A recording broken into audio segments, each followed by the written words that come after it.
Hey everyone, it's Celeste. I am in my backyard. It is May.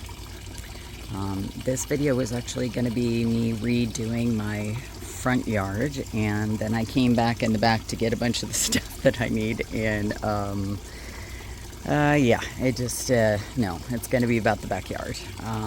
This fountain is an installation that I put in, I think it was last year. And you can see it's grown quite a bit. This is actually an aeonium over here. Isn't it crazy? It's almost as tall as me. It's about 4 feet tall, which is really, really cool. I had put this in roughly about a year ago. It's hard to see. Let me go down so you can see from a height perspective. You know, this is actually quite tall.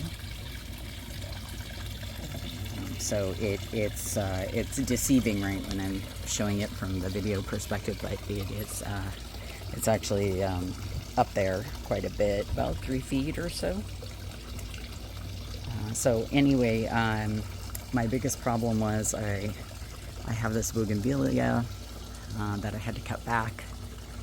It was shading everything too much, and then of course it's, you know, dropped a bunch of detritus down on to a lot of the plants, and so that's what I'm going to be doing today, is just coming in and cleaning things up.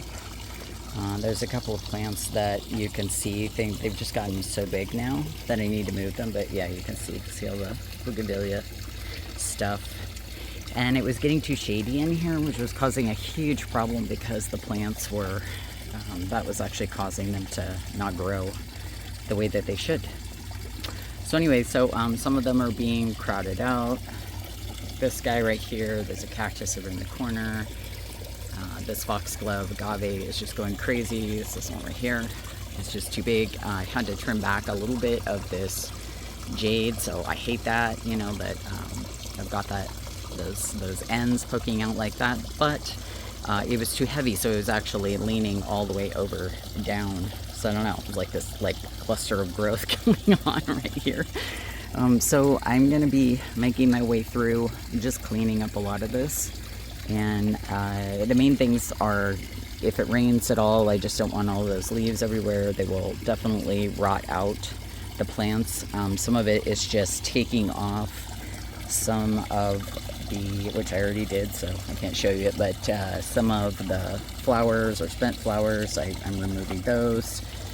There's some babies that probably need to come out, so I'll pop those out.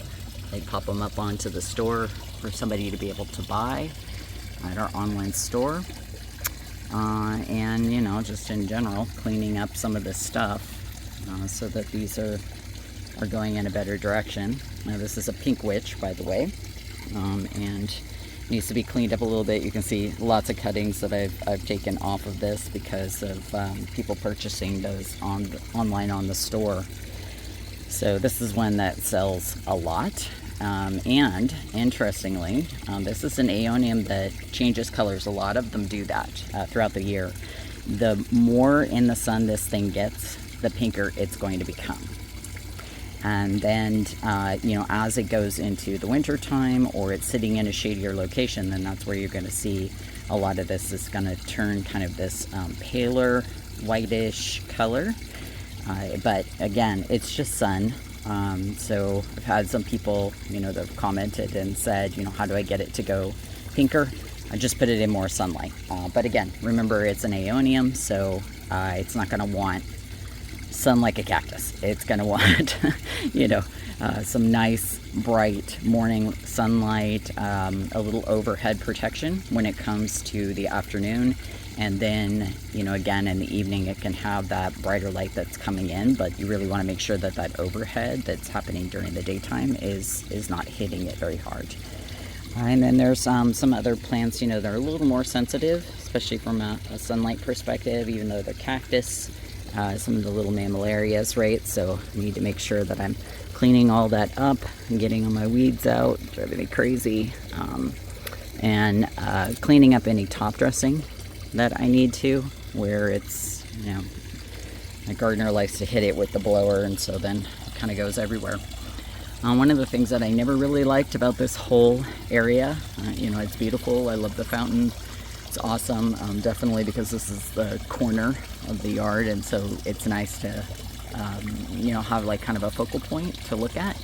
But at the time that I put this in, I did not have the black rock that I normally put in. I didn't do that, but I actually have some extra in the front yard, so I think I'm gonna pull some of that back and put that in now, because I think it'll look better.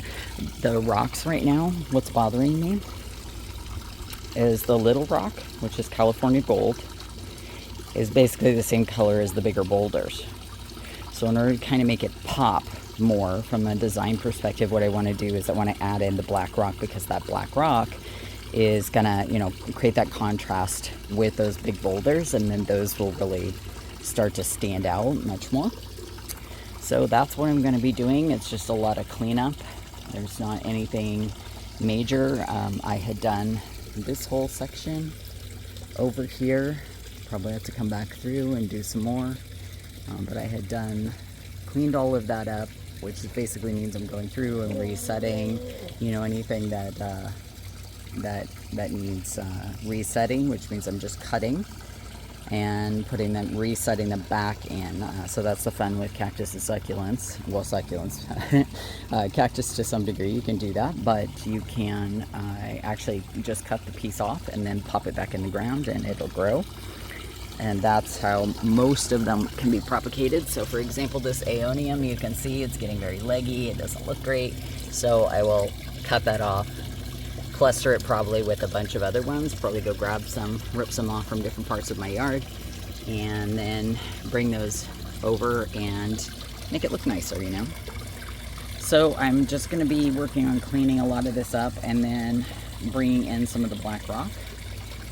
And then I will share, you know, as I go along. If there's something kind of important to talk about, I will. But most of it's just going to be moving things so that they actually have more light. And then from there, you know, making sure that they're not crowded, getting rid of all of the detritus so that there's not any rot, and then putting in that black rock so that it looks much nicer. And then this whole thing should be a little more dialed in and look nice.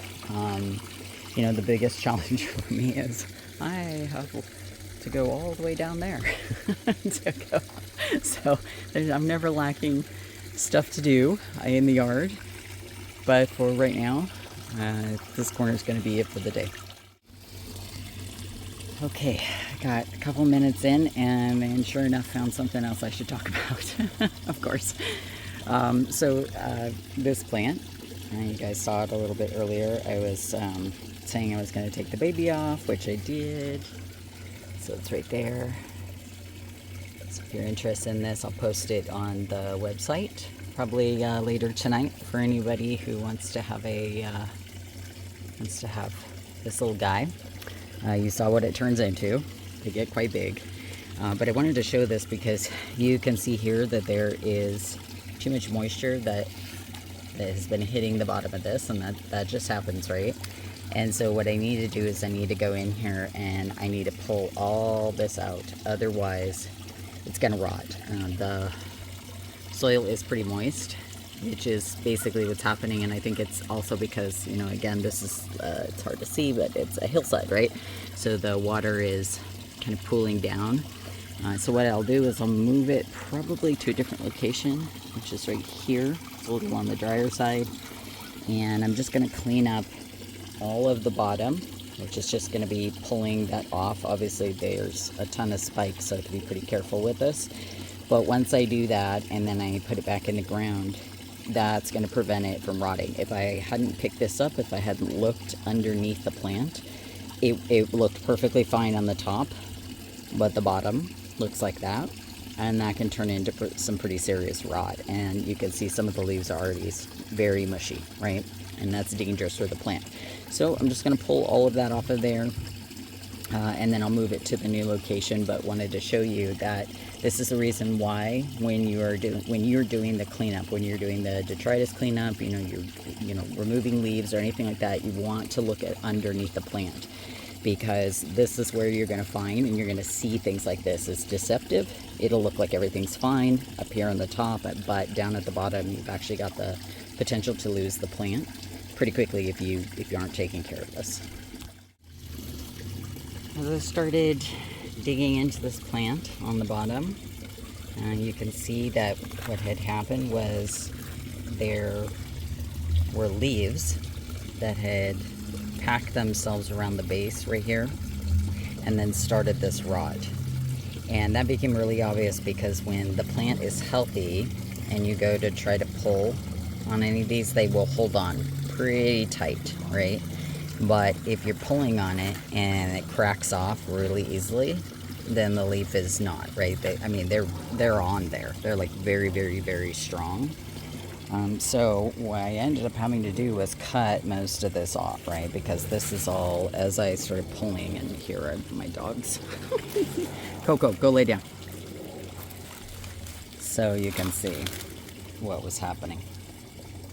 So as these just are popping off left and right. I was just able to just even pull with my hand, which with these plants you normally cannot do. So if you're, again, this is the reason why you go and you look underneath all of your plants to make sure that you've got everything, that you're double checking, making sure that, you're looking to see if you can find something like this. If I'd left this alone, all of that rot right there, that would have killed the plant. Absolutely. And it would have looked gorgeous right until it died. So that's why you look underneath the plants. Really, really, really important. Look at this dog. She's just... Anyway, so I have to keep going. I can't leave that on there. I have to get down to where all of it's white like this, and then given, the condition that this plant has been in, it's trying to fight off this kind of ick. What I'm going to do is I'm going to go ahead and I'm going to cut it all the way to the point where I get to healthy. There's actually quite a bit of the plant left, so it's okay, right? It's pretty big. So that will be fine. I'm going to cut it until it gets all the way to there, and then I will treat it, put some sulfur on there. I have like copper spray that I usually use when I've got something like that going on from like a mold perspective. That's what's going to actually help with preventing that from continuing to spread, and then the plant should be okay. So I'll let it harden off a little bit. That's going to actually also help it. And what hardening off means is that what I'm going to do is you're just literally letting it air out. So it'll kind of sit like this. It's just going to kill off anything that's remaining because it's being exposed to the air. It's not moist anymore.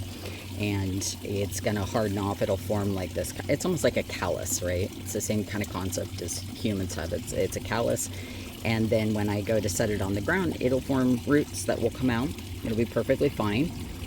But the important part is get all that remaining rot off of there, and then just, spray it with the copper, put some of the sulfur over the top, let that thing harden off, and then that's the point where I'll put it back on the ground, and then it will do its thing.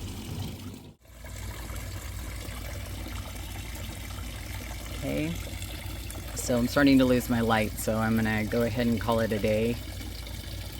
And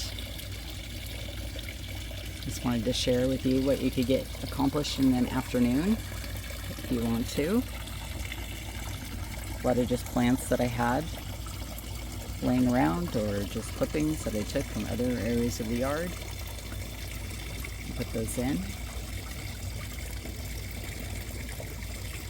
And that's what you end up with. I hope you're having a great weekend. Early May.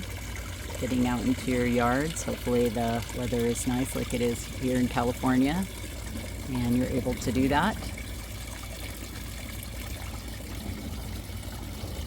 And if you like the content, feel free to like and subscribe. Ask me any questions in the comments. Have a great rest of your weekend. Thanks much. Bye-bye.